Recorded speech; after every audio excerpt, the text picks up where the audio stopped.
Hey everybody, welcome back to my channel. Today we're going to make my buttery bourbon pecan pie recipe that I think you'll really enjoy. It just reminds me of the holidays and Christmas, and I've been making it for a few years now, so let's jump right in. For your ingredients, you're going to need a 9-inch pie crust, and you can get that from Walmart or Whole Foods or Target, wherever you get your frozen baked goods from. But the key thing that I'm showing you here is how deep this pie dish is. This pie dish is almost 2 inches, and you're going to want a deep pie dish for this recipe because it is going to make a decent amount of custard. I don't like, a whole lot of pecans in my pecan pie. I want a nice balance. So for our actual ingredients, I'm going to add 3 eggs to a mixing bowl. And once I add them to the mixing bowl, I'm not going to whisk them. I'm going to wait until I add my cup of white granulated sugar. And the reason I do this is because I want to give my custard the best chance possible of, setting really well. And if you're a person who makes a lot of custard, desserts and you have an issue with your custard really setting up like it should, try this little trick by adding your eggs and your I can't even speak today, your eggs and your white granulated sugar together. So to this I'm going to add about 1/4 of a cup of Mexican vanilla extract.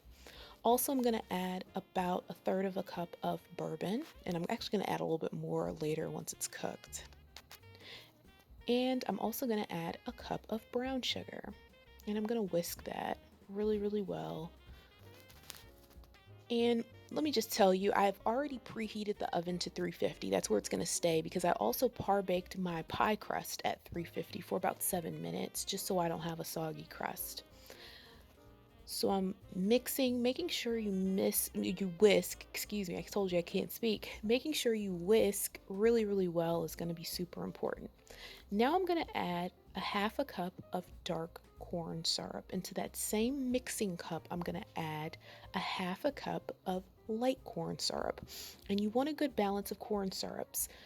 Just using dark corn syrup or just using a light corn syrup is going to change the flavor, so make sure you use both. I'm also going to use or add a 1/2 cup of pecans, and I'm using the halves here, and I'm going to add a few more a little bit later. But you do want all of your pecans nicely coated because it is going to affect the flavor. And then I'm going to add 5 tablespoons of butter, and I'm not going to let it all melt completely. I do like chunks in there because I think that it does enhance the flavor of the butter. You can also add butter extract if you'd like. I didn't add it to this particular pie, but I've added it in the past and it just really enhances that butter flavor. So you're going to mix that together, and once you've mixed, you're going to add that to your pie crust that has been par-baked in the oven at 350 degrees for 7 minutes. And add that all in there. As you can see, it is a nice amount of filling for your pie. A really nice amount because it almost fills that entire pie dish that's about 2 inches deep. So I added a few extra pecans to the top for decoration and also just to make sure I get that, pecan flavor. And it's going to go into the oven for 350 degrees. Once it comes out nice and brown like this, I kept it in the oven for 55 minutes. And there you go. I enjoyed a slice just for you. I hope you enjoyed this recipe. I enjoyed sharing it with you. Feel free to leave a comment in the comment section down below.